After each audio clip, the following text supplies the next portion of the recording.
मतलब you are Shah Rukh Khan, but your whole energy is about making the other person feel good, loved, special, and he's just such a loving person. Like being part of Rajshri Films, you know, Suraj Barjatya, you are in the Prem verse में. मैं बहुत excited हूँ क्योंकि हमने बचपन से देखी है उनकी फिल्में, उनकी जो किरदार है, मतलब आप प्यार में पड़ जाते हो. हम एक्चुअली जब रेकी पे गए थे तब हमने बिल्कुल डाइट नहीं करी थी. हम गए थे कुलचा लैंड था, पेड़ा लस्सी. बट दिलजीत सर की ना एक बहुत ही स्वीटनेस आई है उनकी वॉइस में. It is just beautiful and कमाल है. genuinely कमाल है. But weirdly, and I said this to Imtiaz sir when I met him, I think Chamkila is your best friend. And Diljit sir's performance in that was out of this world. I think Rockstar, I think the music was just something else. Radio Nasha. Hello everyone, this is RJ Divya सोलगांव. इस वक्त मेरे साथ मौजूद बहुत ही प्यारे से actors Sharvari and Vedang.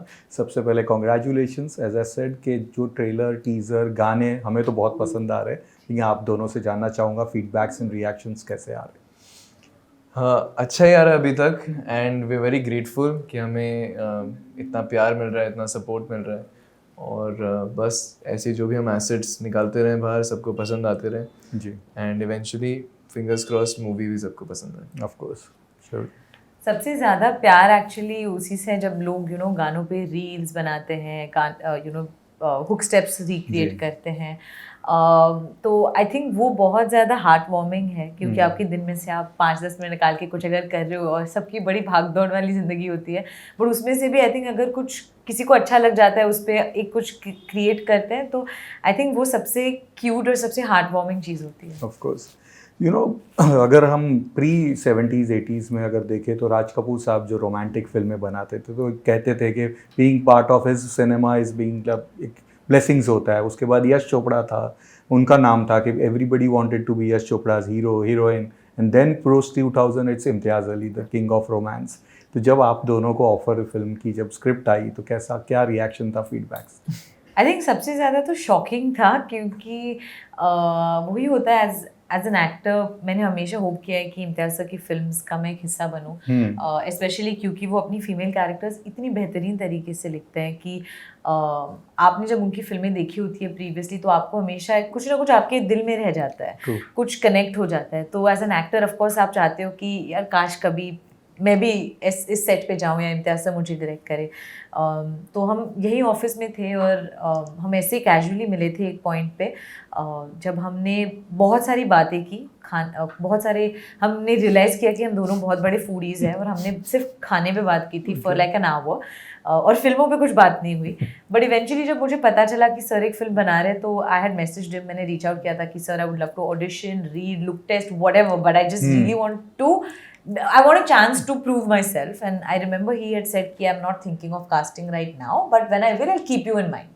Okay. तो जब सेकंड टाइम मेरी मीटिंग हुई तो आई रिमेंबर उन्होंने एक कहानी बताना शुरू किया था. मुझे पता नहीं था कि ये मेरे लिए कि कोई सुना रहा है क्या है, मुझे समझ नहीं आ रहा था. But I went with it and then I realised कि वो देख रहे थे कि मेरा कितना इंटरेस्ट है इसमें, क्या है.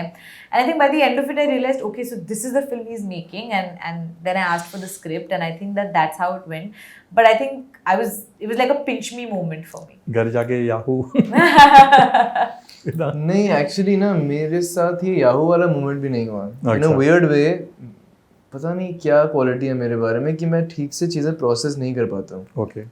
जब करनी होती मुझे नहीं अप्रोच किया है जैसे इंसान नॉर्मली प्रोसेस करते हैं वो, तो मुझे लग रहा था कि ये नहीं हो सकता या पता नहीं क्या था मेरे दिमाग में, लेकिन मैं बोल भी नहीं पाया किसी को. जब मेरे साथ भी ऐसी कुछ मीटिंग हुई थी, मैं सर के पास आया और उन्होंने कहानी बताई. उनका भी आई थिंक इनका कुछ स्टाइल है कि वैसे नहीं बोलते कि this is the film that I am offering you. It's just वो कहानी बोलते हैं, देखते हैं कि आप इंटरेस्टेड हो या नहीं. एंड फॉर मी तो ये बहुत ज़्यादा ही बड़ी बात थी कि मैं इम्तियाज़ सर के ऑफिस में बैठा हूँ और वो मुझे कंसिडर भी कर रहे हैं एक रोल के लिए. तो एक कान से मैं सुन रहा था, एक कान से मैं मतलब जो भी आप करना चाहो I am ready to do it, ये सोच रहा था. लेकिन मैं प्रोसेस नहीं कर पाया. I remember I came home और मैंने मम्मी पापा को भी बताया नहीं. पता नहीं मेरा इंस्टिंक्ट क्या होता है, क्यों ये होता है कि नहीं ये नहीं हो सकता, नहीं अभी कुछ कॉल आएगा कि नहीं आपके लिए फिल्म नहीं थी या समथिंग रॉन्ग विल हैपन. ये बहुत ही बुरी आदत है मेरी. So I didn't process it normally, लेकिन things kept going on and in a weird way I think हमने भी इसके बारे में बात करी कि रैंडमली चीज़ें प्रोसेस हो जाती हैं. जैसे एक दिन सेट पे शायद मैंने अभी तक 10 12 15 दिन शूट कर लिए होंगे और मैं बस कुछ शॉट के बीच में मैं खड़ा हुआ था and I remember looking at Imtiaz sir and going कि मैं इम्तियाज सर की फिल्म में हूँ. मतलब तब इमेजिन कि 15 days ऑफ शूट भी हो गया होगा and suddenly randomly I am realizing that ये this is the same person who made Rockstar and Tamasha and he is here right now and I am in a scene that he is directing. तो बहुत ही बड़ी बात है and बड़ी reaction मेरा ऐसे तो. जी, आपने ये दोनों फिल्मों की बात की तो again we all have our favourite Imtiaz Ali film. You know सबकी होती है. मेरे लिए तमाशा से लेके रॉकस्टार तो मैंने एक टाइम आया था अपने आप पे बैन किया था कि आई विल नॉट वॉच, क्योंकि देखने के बाद वो अलग जोन में आप चले जाते हो. आई वांट टू नो आप दोनों की वो वैसी वाली कौन सी इम्तियाज अली फिल्म है एंड क्यों? आई थिंक सभी फिल्में हैं but I would say Rockstar and Jab we met. Any special reason कुछ? I don't know, I guess मुझे बस लाइक जब भी मैं तो एज अ लव स्टोरी मुझे बहुत पसंद आई थी and it was just you connect with गीत? Yeah, 100%. But it was a very nice love story. Also, it was so rooted. It was in India. It was, you know, you saw Punjab in a very different light at that point. You saw the hills in a very different way. The costume was so fun. Train journey was so fun. So I think it just had all of those tropes. And I think Rockstar, I think the music was just something else. Yeah. And I mean that heartbreak story. I think it's also आप किस मुकाम पर होते हो ना जिंदगी में, तो आपको कौन सी फिल्में अच्छी लगती है, आप किस एज में होते हो. तो I feel like in that perspective these two films were my favorite. Favourite बहुत ही टफ क्वेश्चन है लेकिन weirdly so Rockstar मेरे पूरे since school college everything Rockstar was that one film Yeah, that I was think obsessed everyone's with. no. Everyone. Yeah. लेकिन मेरा तो I was also a musician at that time तो मेरे दिमाग में this was the best thing that could ever happen and you know music is pain and art is pain and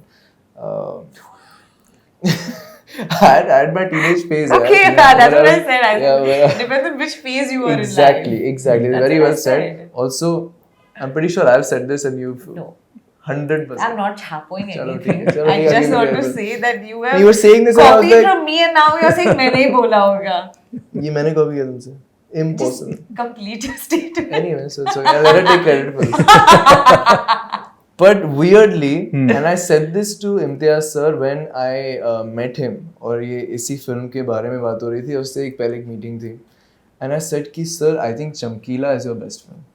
अभी वो आ गई है उस लेवल पे, you know, Rockstar, Tamasha and चमकीला. I really think it's on that level, and I think somehow it's his best directorial, and बहुत ही शायद I don't know unpopular opinion है या नहीं, लेकिन मुझे ये बहुत strongly feel होता है कि it's his best film, and something has kind of changed or even weirdly to say evolved about him as a maker, that he's done something spectacular with that film, and Diljit sir's performance in that was out of this world. And music. And the music, the entire album was amazing. And Vida Karo, I think, is top Yeah, 3 yeah, songs. yeah, yeah, yeah. Goosebumps Vida है वो Karo तो. is- Top 3 songs. And Goosebumps. imagine Rockstar's album and all the albums. Yeah, and yeah, yeah, yeah. I agree. अगर तुम साथ हो, Vida है, Vida Vida Karo, Karo. Vida Karo, and तुम Yeah. Kung fire. Kung Kung Fire. Fire. 100%. नादाम परिंदे. Guys, there's too many वो songs. तो- You can't- No, but you know, I'm very happy with this top 3. Okay, okay, fine. But आपकी Very फिल्मों में भी गाने ऐसे हैं जो यहाँ पे उस लिस्ट में घुस सकते हैं. Starting with again of course जो दिलजीत वाला सॉन्ग है, जी. बहुत ही प्यारा सा, रूह को टच करने वाला है. आप दोनों के रिएक्शंस क्या है उस सॉन्ग को लेकर, उनकी सिंगिंग को लेकर? Unbelievable. Yeah. And पहली बार है या नहीं, I don't know, but Diljit sir की ना एक बहुत ही sweetness, एक melodious और एक कुछ बहुत ही sweetness आई है उनकी voice में, which is like just so amazing to hear. You know, you're used to hearing him do all different kind of genres, and you see him do his, you know, rap and you know, pop songs, and suddenly you hear something as like, you know, इतनी मिठास है उनकी आवाज में. That's the best way I can put it इस गाने में, and it is just beautiful and कमाल है. genuinely कमाल है. Yeah. And Rahman sir Yeah. तो मैं क्या ही कहूँ. But also like in the video na, you know that his song, the reason it's not even like the voice, of course Diljit sir has an incredible voice and his craft for what he does, but I feel like this song was so perfect for him to sing because Yeah. I feel like his personality and the way he maybe looks at life, but that's what I feel like as a fan that he does, is that he looks at life like that. So when he sung, मतलब जब उन्होंने वो lyrics गाया और कहा ना कि ना मलाल है ना, you're just like, you know it in his eyes and you know it's honest, you know, and that's why I felt it more. उनके फैंस तो कंपेयर कर रहे हैं एक कुड़ी के साथ इस सॉन्ग को। Too good. तो आप जब मिले थे दिलजीत को तो तभी ये कॉम्प्लीमेंट दिया था? एक्चुअली ये गाना उन्होंने बाद में गाया है, हमें Okay. पता नहीं था कि एक्चुअली दिलजीत सर ये गाना ये गाना एक्चुअली फिल्म के शूट के बाद बना है नहीं, फिर तब हाँ और जस्ट Just एंड में end में बन बन चुका चुका था। था। हाँ, हमने बिकॉज एक एक shot शॉट लिया लिया था। था हमने उस गाने के लिए, पर ये हमने ज़्यादा नहीं सुना एटलीस्ट, एंड वो कंपोजिशन में भी स्क्रैच होगी उस समय, और आई थिंक दिलजीत पाजी ने गाया नहीं था उस टाइम, या उन्होंने उनकी आवाज़ बाद में आई होगी उस पे। बट अगर हम मिलते तो हम जरूर उनको कहते क्या कमाल है, पर हम मिले नहीं इसके बाद। बट ये गाना मस्कारा का भी किसमिस का जो कॉम्बिनेशन है that's going again viral hashtag okay, बहुत ही क्यूट है, डांस स्टेप भी बहुत क्यूट है। How fun was that? It was a lot of fun actually, क्योंकि it's really this one love song in the film. वो जो पहला प्यार वाला जो एक फीलिंग ऑफ लव होता है, जो यू नो इम्तियाज सर हमेशा हमें कहते थे कि वो एक टिंगलिंग फीलिंग ऑफ लव, कटिया करूँ टाइप। हाँ, तो वैसी एक फीलिंग के आधार पर उन्हें एक गाना बनाना था। तो आई थिंक कि इसीलिए it's such a fun song, और उसमें इतनी it's not structured, you know, उसमें कुछ भी हो रहा है कि वो अपनी पगड़ी फिक्स कर रहा है, फिर मैं उसको कॉपी कर रही हूँ, you know, so it's basically just a lot of friendship, a lot of like connection, and it's that first love, and it has no dard, you know, like it is just pure Fun. love. Yeah. वेदांत? या I mean मुझे तो एक तो मौका मिला गाने का, जो I never thought in a million years कि ऐसे कुछ हो पाएगा कि रहमान रहमान सर सर की कॉम्पोजिशन होगी और उस पर मेरी आवाज़ होगी। It's a dream come true in a million different ways, and in an Imtiaz sir film and Irshad sir writing the lyrics. लेकिन मुझे गाना हमेशा से बहुत ही क्यूट सा लगता था, और ये जो दोनों कैरेक्टर्स के बीच में पहली बार हम देखते हैं कि अच्छा ये exactly how she said it, वो जो पहली फीलिंग होती है प्यार की, वो बहुत ही early butterflies in the stomach वाली जो फीलिंग होती है, Christmas Yara feeling. किस में से That's what यार I used to say. नहीं, that's exactly That's what what I it is. used to say all the time.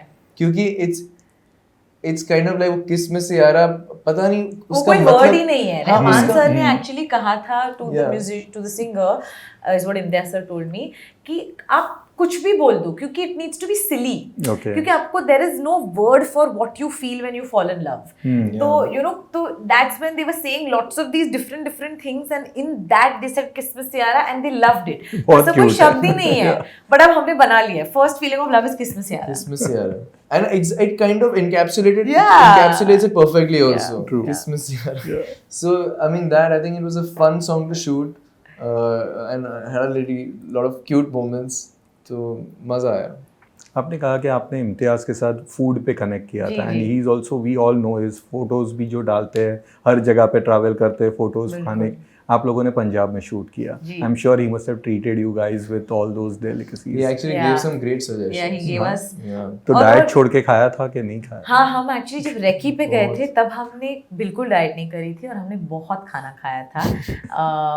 But Imtiaz sir के जो रिकमेंडेशंस थे, I think those were the best. क्या किया था, क्या बताया, क्या पसंद बहुत आया? सारे यार एक छोले कुलचे, कुलचे की जगह बोली थी, अब मुझे नाम नहीं याद आ रहा है, and I'm Okay. feeling very bad about that, लेकिन one day I remember I don't think this I was- was not there, हाँ, मुझे this पता है, was- इसलिए मुझे नाम पता होता। जब हाँ। जहाँ हम गए थे उसका नाम मुझे उसका पता नाम है, पराठा- कुलचा कुलचा लैंड। लैंड। हम गए थे, वो कुलचा कुलचा लैंड था, हाँ। और आप लोग जहाँ गए थे वो मुझे नहीं पता। हाँ, वो इम्तियाज सर वो की फेवरेट जगह है, फेवरेट मैं नहीं जगह थी है, वहाँ वो पे। आउट ऑफ दिस वर्ल्ड है, and it's like a walk in some गलियों में आपको चलना पड़ता है अमृतसर में, and you reach there and it's a small joint. And peda lassi, peda lassi हाँ, तो पेड़ा is- लस्सी तो पेड़ा वो उनका यहाँ पे World भी class. चमकीला के time when we had come here for interviews, he treated us everyone with peda क्या लस्सी। बात Wow. आई थिंक वहां से स्टार्ट हुआ होगा चमकीला Maybe. से, क्योंकि जब तक हम और चमकीला की Yeah. Team is almost the same Same as, yeah, our team. Our films team, and तो वो तो फेमस हो गया था और set पे। कहीं कहीं से वो कुछ कुछ ले आते हैं, पता है, कहीं से मावा केक लाया, कहीं से कुछ, मतलब आई थिंक ऐसा नहीं है कि कहीं जाके खाना, it's like that one thing he will bring and like you lead. अब कभी उनके ऑफिस Curator आओ है तो वो। भी कुछ होता है, हाँ, he is a big Yeah. connoisseur of tea. या चाय। Yeah. तो he will get tea from all over the world, I think. मतलब Chinese tea भी आई है। With a 3 minute timer. हाँ, वो टाइमर लगता है, and we've I've tried all different, and I was not a tea person. Same, but now, we've had a lot of because tea I with can't ever him. say no to him when he offers me something. course, Every yeah. time it's amazing. Yeah, and he's it very is. particular about it. कि वो timer जब बंद Yeah. होता है, then he'll start whatever pouring. Yeah. सो जब एक periodic film होती है तो इसमें अगेन कॉस्ट्यूम चेंज होते हैं, एक लैंग्वेज चेंज हो जाती है. You have worked assisted in Bajirao Mastani, but यहाँ पे जो थे अगेन जो कॉस्ट्यूम्स थे, कैसा था वो एक एक्सपीरियंस? बहुत ही खूबसूरत कॉस्ट्यूम्स थे.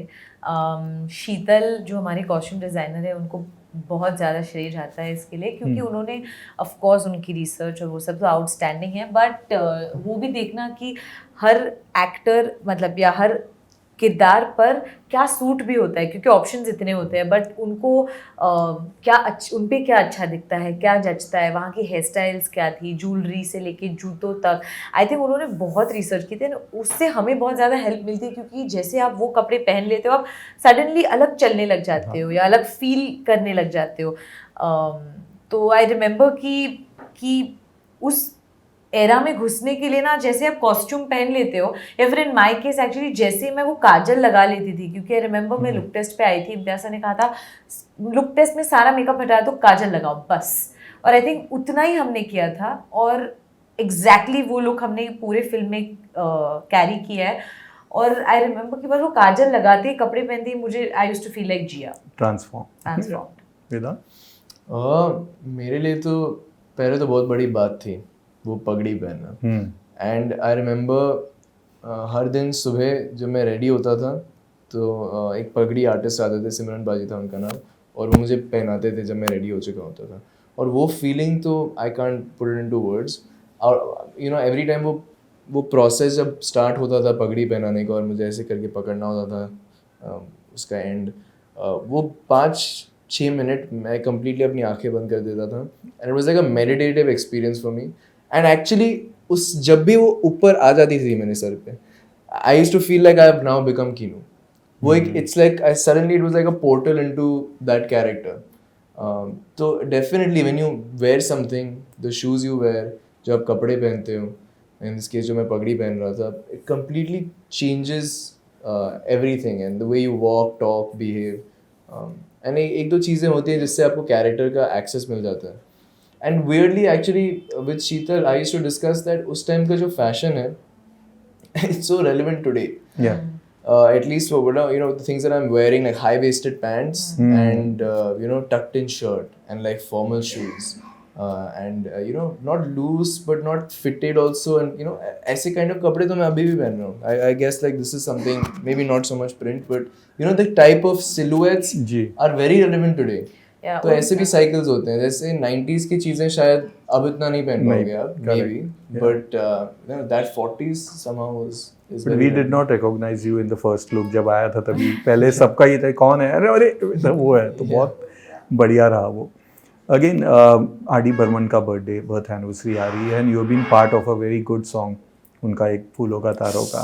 Yes. तो एक तो क्या है पंचमदा पे आपके views, and how was it being part of that song? वो भी मेरे लिए एक लेगेसी टाइप का मोमेंट था. और जब मैंने वो गाना गाया था, मैं बस यही सोच रहा था कि आर.डी. सर की एक कॉम्पोजिशन है और मेरी आवाज़ इस पे है, kind of similar to what I felt right now, लेकिन that was more of a version cover of another song.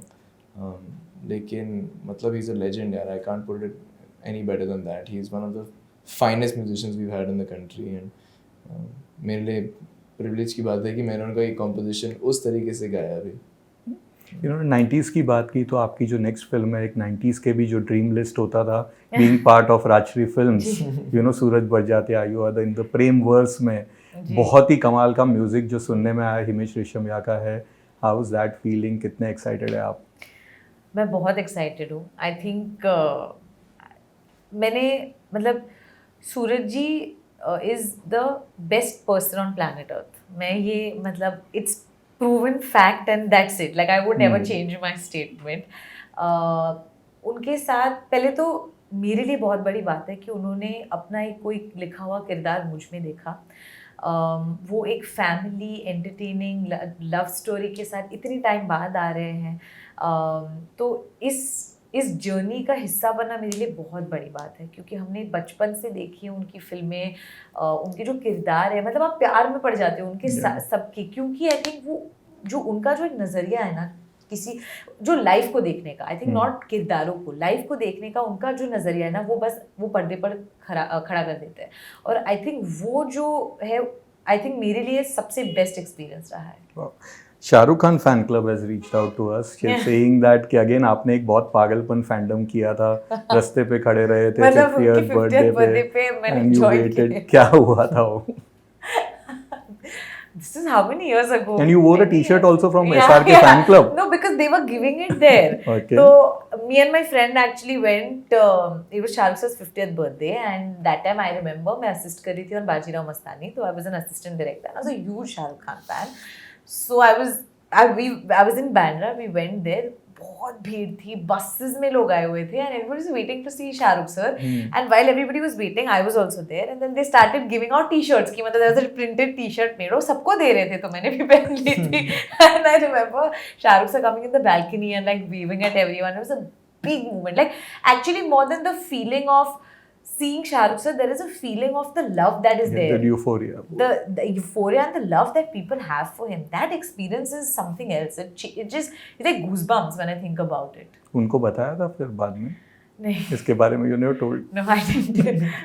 I never had the courage to like speak so much to him. He has met me and briefly spoken to me at times about like my film, and he watched Veda, one of my films, and he really liked it, and I was just shocked that he's even watched my film. So, but I think I'm very shy and scared to speak to him when he speaks to me.